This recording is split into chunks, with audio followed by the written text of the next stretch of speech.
firstly, let's start. I'm going to actually start with Geoffrey. You mentioned something about human rights. If it's our human rights, and you mentioned that banks will need to start to preserve our privacy, and yet now we have Facebook entering the marketplace. Do we think that these two groups are best suited and qualified to do any of that? So when you say these two groups, can I ask which two groups you're referring to? Well, banks and Facebook. Right. They're the ones declared their hand that they're seriously entering financial. Well, I think this goes back to Sherlock Holmes, right? Once you've eliminated the impossible, then what remains, no matter how improbable, must be the truth. And we know what business Facebook is in. And we know that its business is in manipulating populations cheaply and at scale. So I think it's banks. And yes, I do think that banks are in a position to protect the interests and serve the interests of their clients, although we're making it hard for them by allowing these data harvesters to continue to operate as they do. Sue?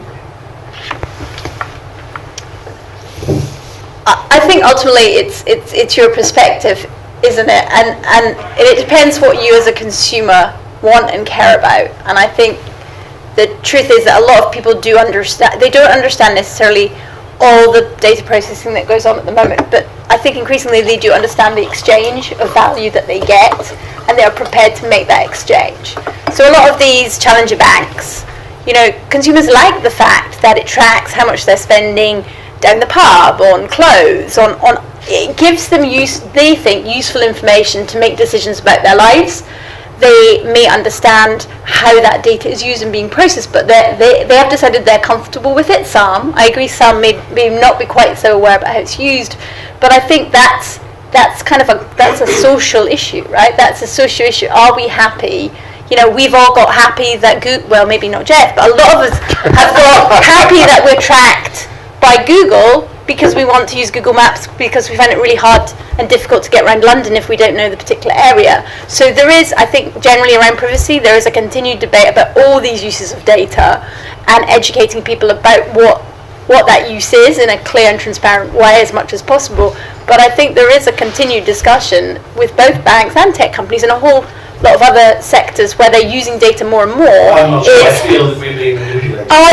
Do you feel like you're being manipulated or not? Are you aware of it? Are you happy with that? If it gets you cheaper insurance, if it gets you a discount off the iPhone you want to buy, maybe you're okay with that.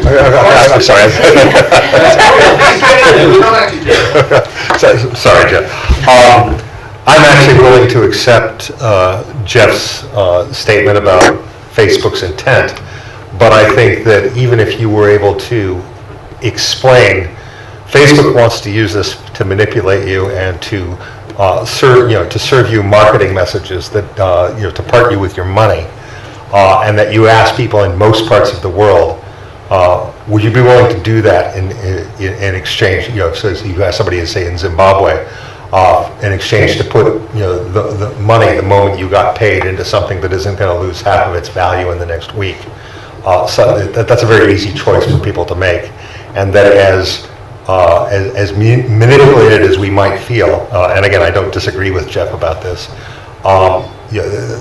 that manipulation, people are much happier trusting Facebook with that than their own governments in more countries than not around the world. So without minimizing the message, I'd say given a freely and fully informed choice, people would still sign up for this. And given the conditions they face in their life, they'd be right to do so. Okay, Jeff, you can come back. All right, so just 2 quick points to respond to Sue's point. So number one, B.F. Skinner had determined that if you're being watched, your behavior changes. He has demonstrated this with a series of experiments conducted, I believe, in the 1960s and 1970s. And I think that the scientific community agrees that these experiments are valid. But more to the point, Facebook has conducted a series of experiments to gauge their ability to manipulate populations. And I think these are among its most interesting experiments.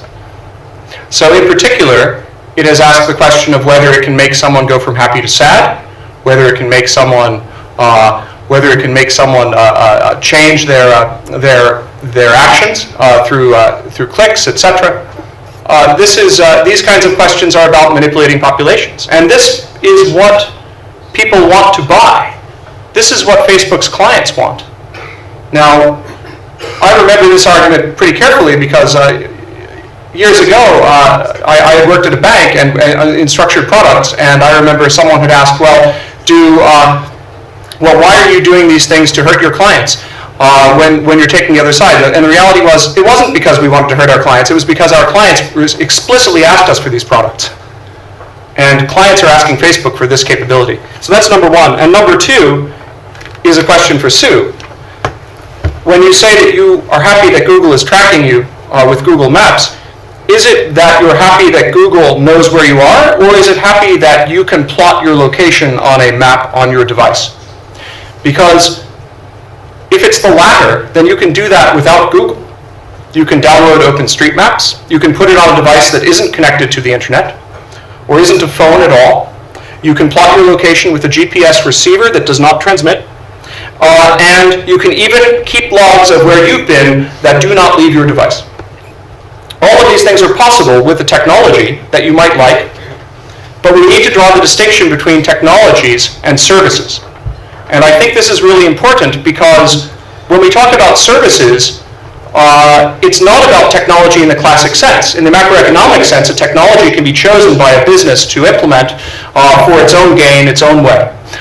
It can choose to build it, it can choose to buy it, it can choose to rent it, it can choose to subscribe to something. But this is a subscription choice is different. And I think we have to ask the question of whether we should support innovators who use their innovations to build services as if they were technologies, which they are not.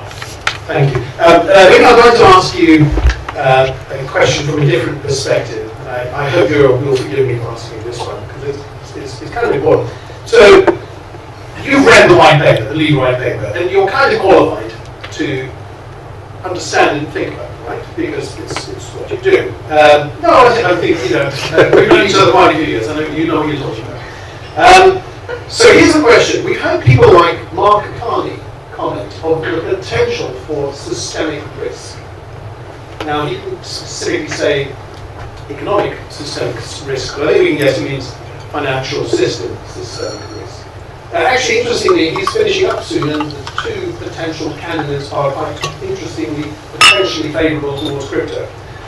But do you think Libra presents a systemic risk to financial services? Short answer, yes. Longer answer, I think Libra is at a very, very early stage of technology development and economic development as well. And any currency at such an early stage, which is misused or misunderstood, or not utilised appropriately, could potentially provide a systemic risk in financial services, especially when you are using currencies to purchase securities and to trade securities. That's where you can see a larger systemic risk occurring. I think Libra has a lot of potential, but the white papers are not all encompassing of all the potential scenarios where things can go wrong and of technological mechanisms that can prevent those things going wrong. So it is very important that everybody tries to understand at least in some detail what's written in those papers and explores the potential for regulatory arbitrage, understand how the underlying basket is constructed, and how Libra is set out to try to achieve stability, price stability in the coin itself. Isn't that part of the problem, right? Because regulations currently are a sovereign matter, mainly. It doesn't make cross-border regulations. The US tends to gracefully reach its tentacles everywhere, anyway. But isn't that the problem, that these systems are natively cross-border? And so, actually, doesn't that mean the regulatory infrastructure isn't quite up to standard yet? That's a very good point, very good part question actually. So in Europe, in Europe we have a relative homogenization of regulation. So if this were to set up somewhere in Europe or around Europe, then I think it would be easier to treat it. In America, not so. In Asia, not so. And definitely globally, it's more difficult to understand how to treat this thing.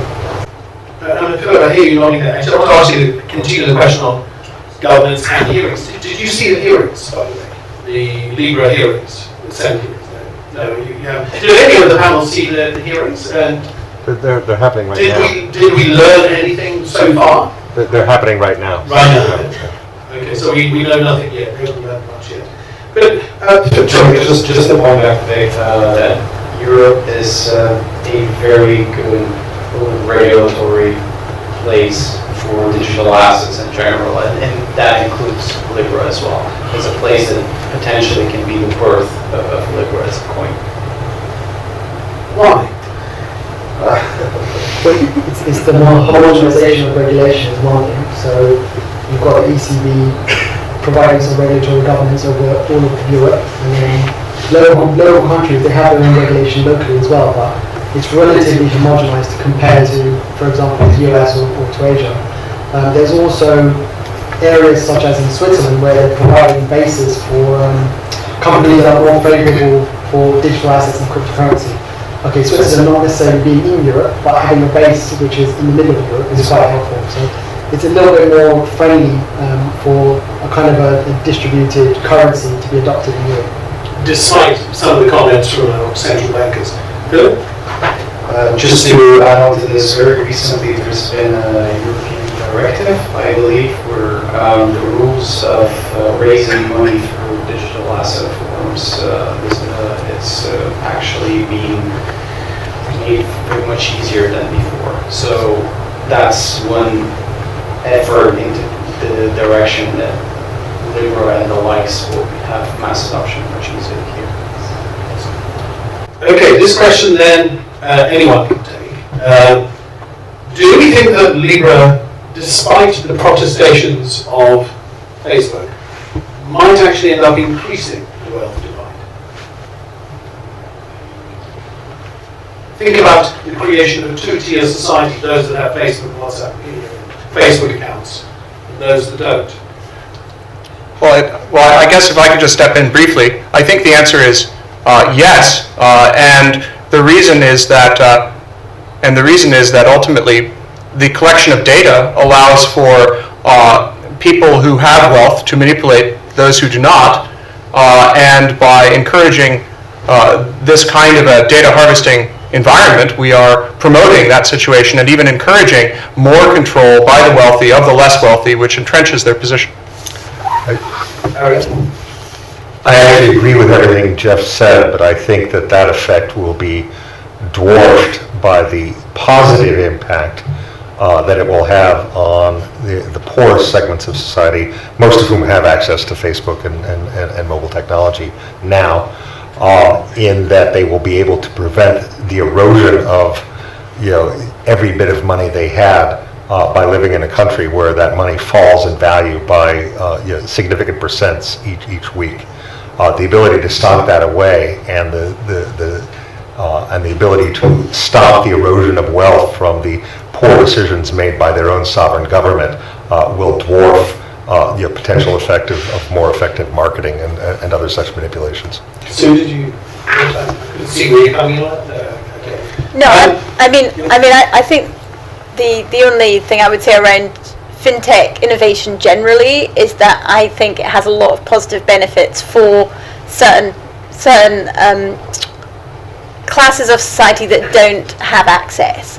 But I do worry generally about the other end of the market, because I have a 73-year-old mother who increasingly goes places where if you don't have a smartphone, you can't park your car, you can't do certain activities because everyone just assumes you'll have a phone. And they're definitely in the aging population in some of these Western countries, if it's all driven, if cash goes out the window entirely and you have to have a phone and technology to access services, then we need to worry about that section of society as well. And the big banks have to worry about all those types of folk, And as you say, for the challenger banks, actually, they're not so worried about those folks, right? They're worried more about the 18 to 35-year-olds.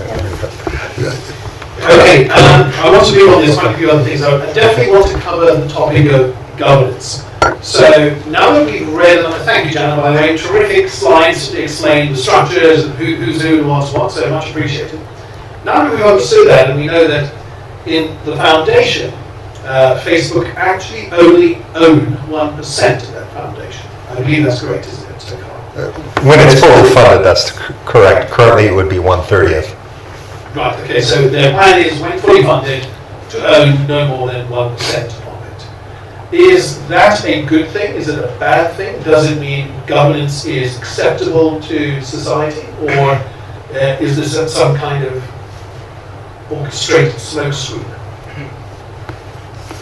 Well, I think the question is really more about, I think when you look at these kinds of partnership arrangements, I think that looking at the top line number in terms of percentage isn't, I think those of you who are experienced reading partnership documents would know that's not what it's about.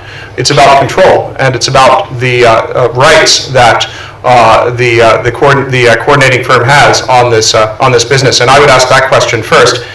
In some ways, it's more important than the ownership because, again, the foundation isn't what's going to be profitable for Facebook. Have you seen the list of partners that they're brought to the table? Some of them. It's an interesting, there's 27, 28 initial partners, I think. Now, the thing that I noticed by the absence was any banks.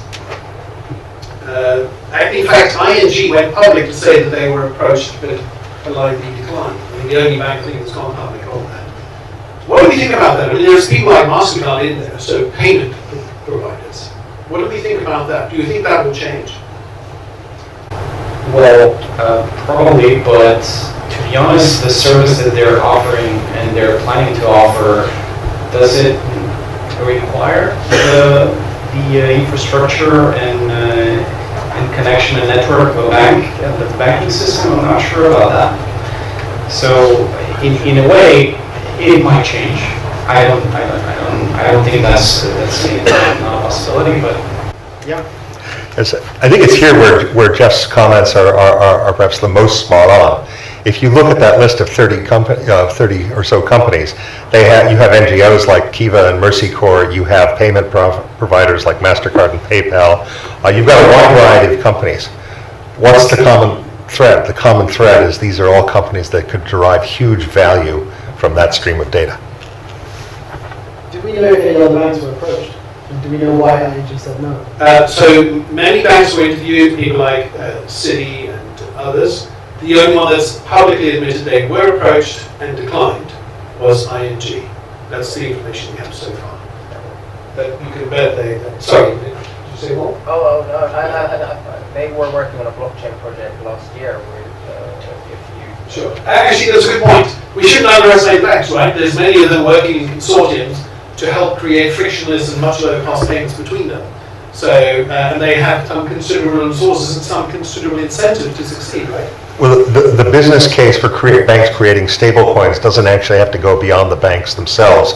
If you look at Bank of America or JP Morgan, both of which have announced stablecoins, the cost of developing those stablecoins could be justified just by looking at their own internal Nostra Vostra.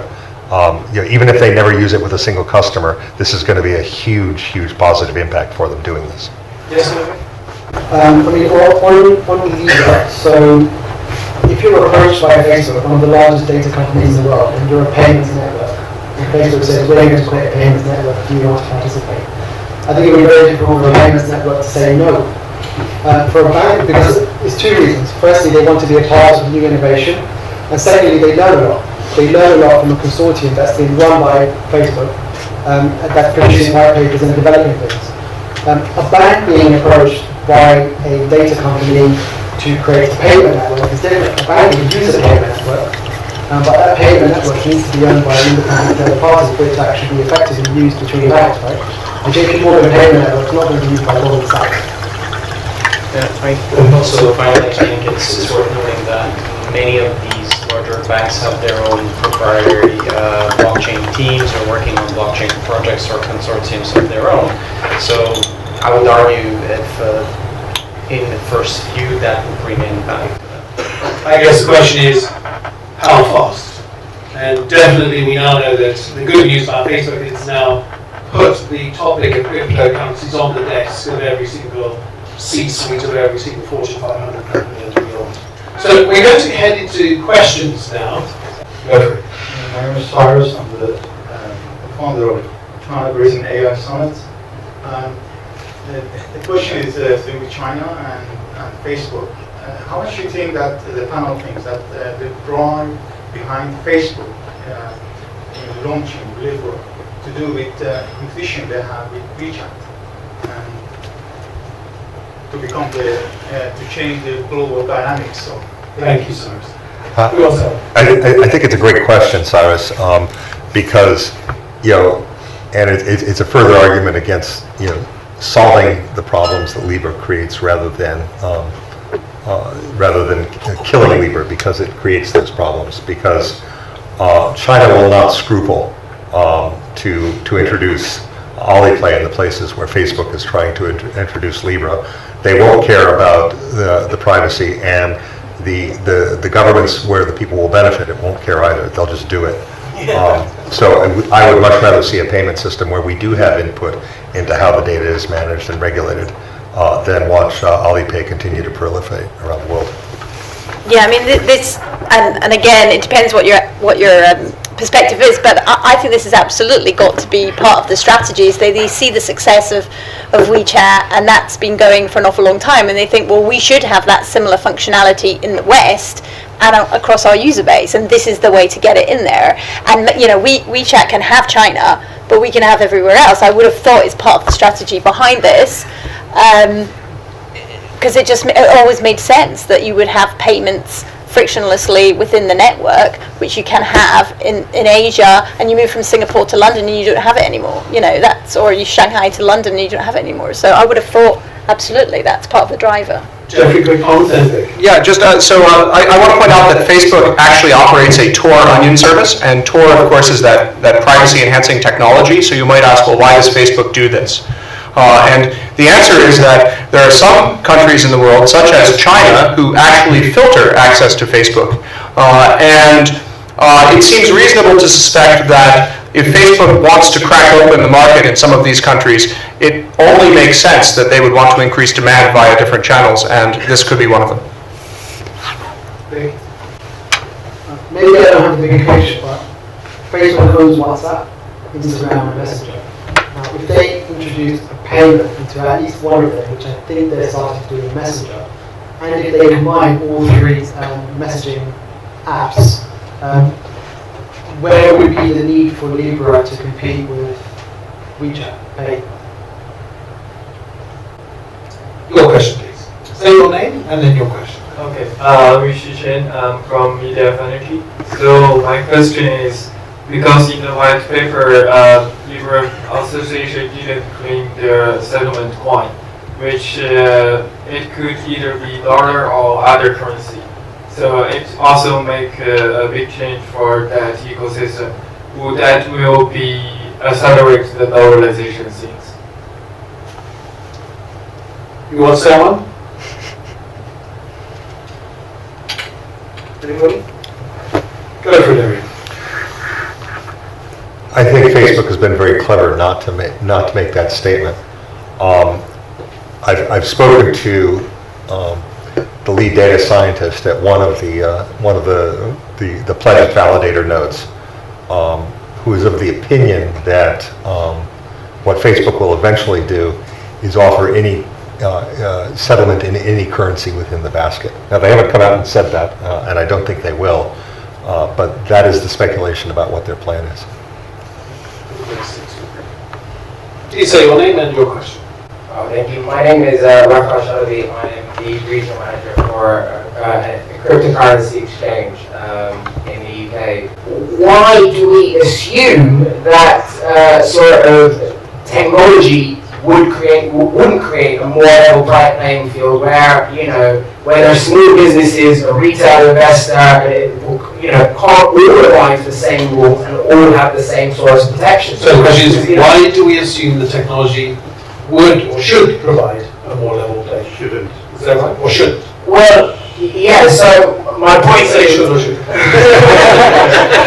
well, technology automatically provides a more level playing field. So, you know, it takes away a lot of work.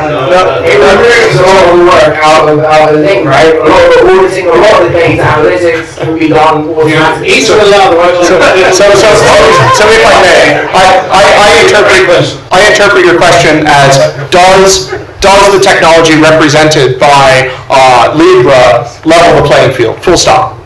And the answer is no. The answer is yes, I'm sorry. Okay, well, then we can argue. But here, let me tell you why I think the answer is no. Well, first of all, technology, it's not about technology in isolation. It's about technology embedded in services. And in this case, Libra is one of a constellation of services that are provided by companies who are perhaps extracting value in a way that in some senses may be exclusive and in other senses may actually constitute attacks on the other users. And some technologies are embedded in such services, and I think this is one of them that will, as a result, actually make it harder for others to participate. Now, I can see an argument to the contrary that perhaps it might be easier to become a data harvester inside Facebook's lovely platform, but I would be careful about that because it's not perfect competition. The marginal value of data is very close to zero for a firm like Facebook, and they can sell this ability to manipulate people better than others because of their position. So I don't think this actually achieves the goal that it sets out to do. Come back on that. If you're living in Zimbabwe or Malawi or Venezuela or Bolivia, okay, and you have the ability to make and manufacture goods that might be valuable at other places in the world, or you can offer services like accountancy or copy editing or translation into Spanish or Arabic, okay? What you can do with Libra is now market your services to the world, which you can't. This is going to be a huge playing field leverager for more countries than it's going to create the problems that Jeff alludes to. I completely agree with Jeff's assessment of the problems, but this is going to be dwarfed by the impact it has in people in the rest of the world being able to bring their goods and services to market. We want to make sure we allow time for a couple more questions. Go on. Sorry, did you want to? Sorry. Well, I was just going to say, because I'm a lawyer, work at a big firm, and we have to advise companies who are doing projects like this, or not as ambitious as this, but like this, and as we saw earlier, you don't underestimate how complex this stuff is in terms of trying to assess whether you agree with the current rules or not, and you think they should be improved, but you have to go with what you've currently got in place and what applies, and sometimes people say to me, there's no relevant law. No, there's lots of law, as we've seen, and they will apply as much as they can existing law to these new scenarios. And I've been doing a project which I think is much less complex than this for a large investment bank since December, and they've been working on the project probably for about 3 years, and they want to launch. They want to launch all over the world, and so far we've got something like 63 countries, from Nicaragua to Zambia to Bolivia to Peru, and some of the issues that arise in each of the countries are similar, but the law is different. So this is a very complicated endeavor to try and launch this all over your user base. So is there any opportunity for the GFIN to help with that? Well, that's what I think. I think increasingly this is an example where it's going to have to be a driver for all the governments and regulatory bodies around the world to go, if we think, for example, for financial inclusion, these types of innovation are useful, we've got to make it easier to navigate, and we've got to make sure there's not regulatory arbitrage between different countries, and that we're trying to identify how to minimize the potential harms from new technology. And at the moment, it's very tricky unless you've got an awful lot of money and resources to navigate this, and that benefits the larger corporations than the smaller. Just very quickly, in the places where Libra is going to add the most value, I would fully expect that the governments of these will make it illegal, and that such prohibitions will be freely and cheerfully ignored. On to the next question. The question I have is, for me, the attraction of something like Libra is for the poorest of the poor in countries like Middle East, where you got the labor class who sending small amounts like $50 to $100 a month to Bangladesh, India, Pakistan, and so on, and spending a huge amount of transaction costs. So the attraction of sending money by WhatsApp. The question for the panel is, given all the feedback from the regulators, do they believe that it will actually achieve that objective? And if so, by when? Thank you, great question. Well done. Can I give you a response to that? There's a few different factors that are at play with transferring money across borders. So firstly, it's getting your local cash into this cross-border cash, and then getting it out the other side, because you're paying fees on either side. The second one is locally you're earning money, and you're trying to remit only a little bit across borders. You also may have to declare some amounts for tax, for example. There was also a comment earlier about purchasing goods overseas and transferring goods overseas. There's also tax on that. I think it's a more complicated topic around cross-border remittance, which is not easily solved by Libra or any other payments company yet. It's really about how you're getting the cash into that sort of cross-border currency and how you're getting it back out and what the fees are applied to that. Just to make the matter even more complicated, I think one of the greatest appeal for Libra is actually the infrastructure that they're going to create for smart contracts and protocols, which will basically enable a lot of decentralized finance services, including insurance, including taking collateral to give out loans, etc. So factor that into the right. Sorry, we've got 2 questions. Not sure. We'll see if we can get time. Members already at the time. Well negotiated. Please say your name and your question. Vic Arulchandran, just one bit of a technical question now. So we know the Libra coin is also interoperable with Ethereum, that's their aim for it. What about the interoperability with other chains like I mentioned Artery? Do you think it could be a fully functional ecosystem? I'll go very quickly on that one and try to be as short as possible. The short answer is yes, probably yes, because they've explicitly said in their white paper that they're going to work with other blockchain solutions which are mature enough. So the expectation is yes. It actually might be one of, on top of, for example, an effort that's been done from the Ethereum and Enterprise Alliance. That can be one great way for solving the problems of interoperability, because there needs to be an incentive to do that. And Libra might be that joining link. I'm not saying it will be, it could be. There was a question earlier about why don't the banks join? Haven't they joined Libra? The banks have. The 40 or so largest banks in the world have a consortium, blockchain consortium. That's what R3 is. One of the many consortiums. There's quite a few. I think interoperability may be necessary for Libra to gain mass adoption in the long term anyway. Firstly, allowing users to purchase Libra through deposited currency, but secondly, yes, if another blockchain or another cryptocurrency or token is widely used, they would have to allow some sort of interoperability or some sort of deposit mechanism where you can deposit that currency like you would deposit GBP or euros. And definitely, as Matt said, between the apps. So I think the comment goes back to the last question in terms of like, will these platforms interoperate? And I can't give you the answer on whether they interoperate or not in the future, but I can say that the data or the collection of data in particular is what's at issue here for a firm like Facebook, and we have to ask the question of how a firm like Facebook or other data brokers who become part of its consortium are going to be able to harvest data and what the value of a transaction is going to be to them. Is it linked to individual transactions, or is it linked to the profiles of individual parties who build transactions over time? And if it's the latter, then we might want to think carefully about what the incentives are going to be for them to do anything in this context. And if it would increase their ability to monitor and profile, then it would seem to work in their favor. And if it doesn't, then it wouldn't. Last question. Okay, I'm told I have to keep this short. My name is Chris Justice. I'm with Atlas City Global. So I agree with Geoffrey. I think the issue with Libra is all about data. And I also agree with Areiel that a lot of the world is not going to care about that issue. So my question was slightly different. They say that they're going to be decentralized within 5 years. Why do we believe them? Why should they be decentralized in 5 years? They're going to have all this data. They're going to have the ability to do everything they want to put all the banks out of business or anyone else. Why would they decentralize at that point in time?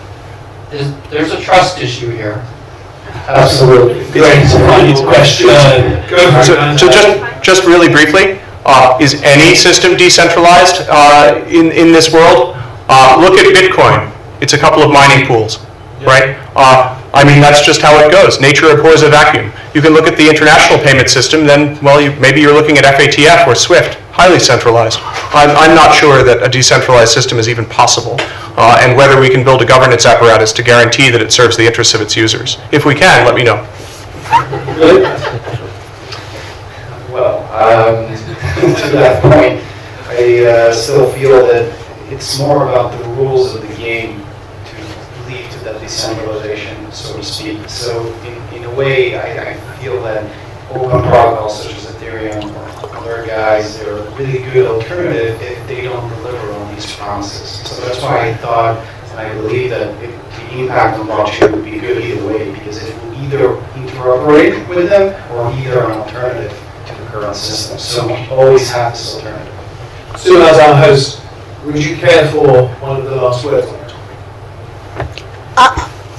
I think this has been, I just think it's just going to be interesting to see how all these things develop. I think these are all true. I mean, if we look, a lot of people say to me or have said over the last few years, all these enterprises are looking at solutions, blockchain solutions, but they're all permissioned, they're all private. That wasn't the point.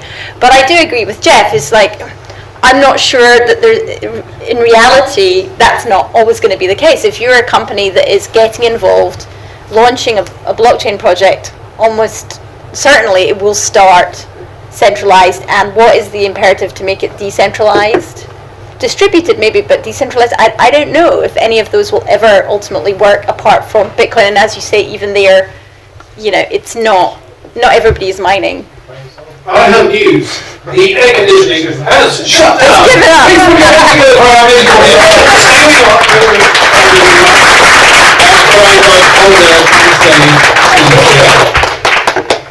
First of all, thank you, Eric, for being a wonderful co-host of this event and also energizing the discussion and keeping everyone happy. And of course, the panelists for their wonderful views, sometimes polarizing views, but that's important because that's what keeps the discussion going. And of course, gives us food for thought and expands our horizons. And a very special thank you to Sue and Vic, McKenzie, for hosting us here, and providing drinks and candidates.